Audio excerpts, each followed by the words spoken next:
Americans may be poorer under the Biden administration, but they are not stupid. They know what's going on here.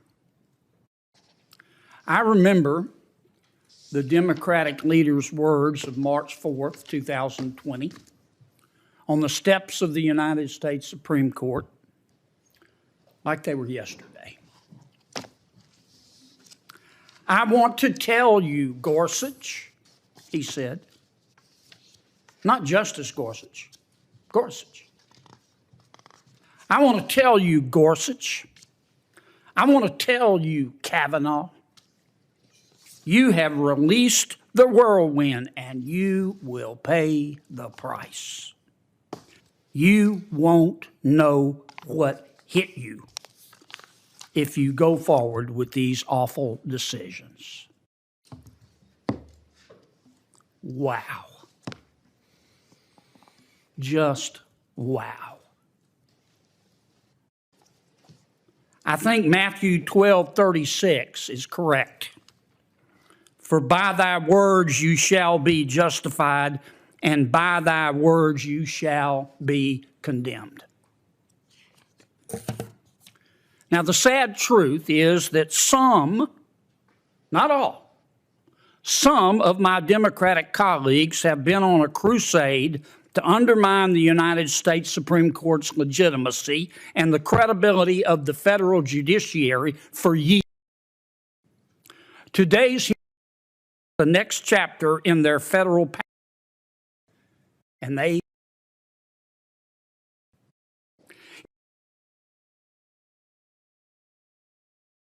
use that's for God's sakes.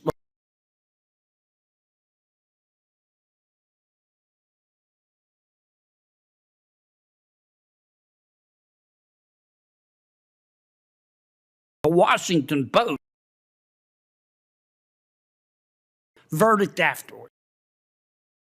In other words, they gave him a fair and impartial firing squad.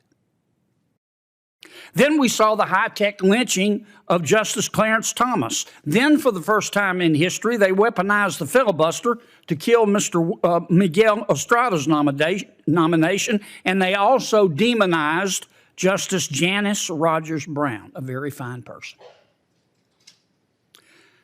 When the United States Senate confirmed 3 new Supreme Court justices, which the loon wing of the Democratic Party loathed, the campaign of threats ratcheted up. You remember the shouts. Let's pack the court, they said. Let's pack the court. And the political threats of some of the highest officials in our government fueled physical threats against the justices, and we know that. You have released the whirlwind, the Democratic leader said. Incensed protesters took to the streets, not outside Congress, not outside the court, but outside the homes of Justice Roberts, Justice Kavanaugh, Justice Thomas, and Justice Barrett. Federal law prohibits this intimidation, but the Biden Justice Department allowed it. You will pay the price, the Democratic leader said. In that spirit, angry protesters publicized the location of the school that Justice Barrett's children attend. You won't know what hit you, the Democratic leader said. A man with a gun, ammunition, knife, pepper spray, and zip ties went to a justice's home to assassinate him. Actually, his stated goal was to murder 3 justices. Not so suddenly, the ends justified the means for activists. Even inside the court itself, the Dobbs decision was not leaked by a left-wing blogger. Why? That's worth asking. You don't need to be Einstein's cousin to figure it out. They aren't getting their way. They aren't getting their way, so they want to change the rules. But the Constitution isn't a game, folks. And now some Democrats want Congress to override the Supreme Court of the United States and apply rules to its justices. The constitutional separation of powers means that no branch of the federal government can dictate how another should govern itself. That's black letter law. Now, why? This is to protect the people from abuse. The framers insulated the federal judiciary from political control to ensure that the justices would decide cases impartially, without fear of the kind of retaliation that fills the pages of some, not all, but some left of linen Democrats' playbook. Do my colleagues want the United States Supreme Court to tell Congress how to police itself?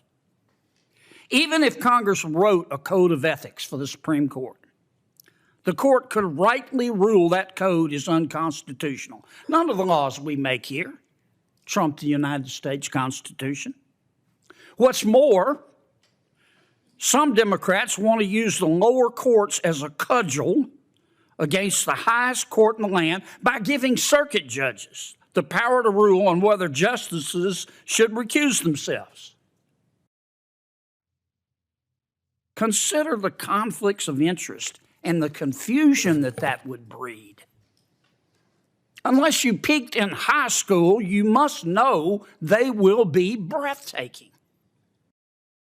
Now, the absence of an ethics code written by Congress in statute doesn't mean that justices lack guidance or accountability.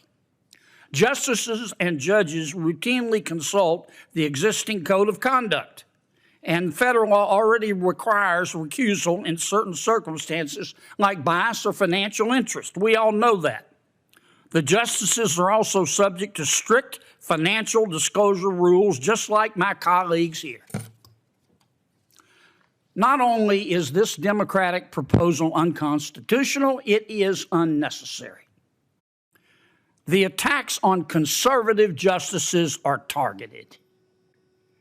They're exaggerated. The alarmism is affected.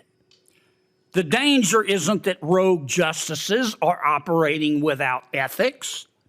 It's that Democrats aren't winning every fight and they find that reality intolerable. I've been disappointed by Supreme Court opinions too.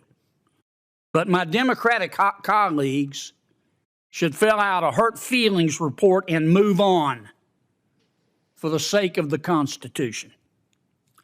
Look, the agenda-driven story here is that Justice Thomas has a rich friend who had no business before the United States Supreme Court. For context, let's recall that history is littered with examples of public officials failing to disclose their every transaction. We can acknowledge it's required by law. It is. We can acknowledge it's the right thing to do. It is. But we can do that without maligning each justice's motives and the entire institution's credibility, for God's sakes. You know who else amended their disclosures because of inadvertent admissions? Justice Ruth Bader Ginsburg, Justice Stephen Breyer, two good people. Justice Jackson made multiple amendments 3 days after President Biden nominated her. Not one senator brought that up during her confirmation hearings. Not one of my colleagues here walked into her hearings with the buckets of mud that they've thrown against Justice Thomas. Not one. Nor should we have. In the last month, some, not all, but some Democrats and their media allies have hyped up attempted hit pieces on every Republican-appointed Supreme Court justice except for one.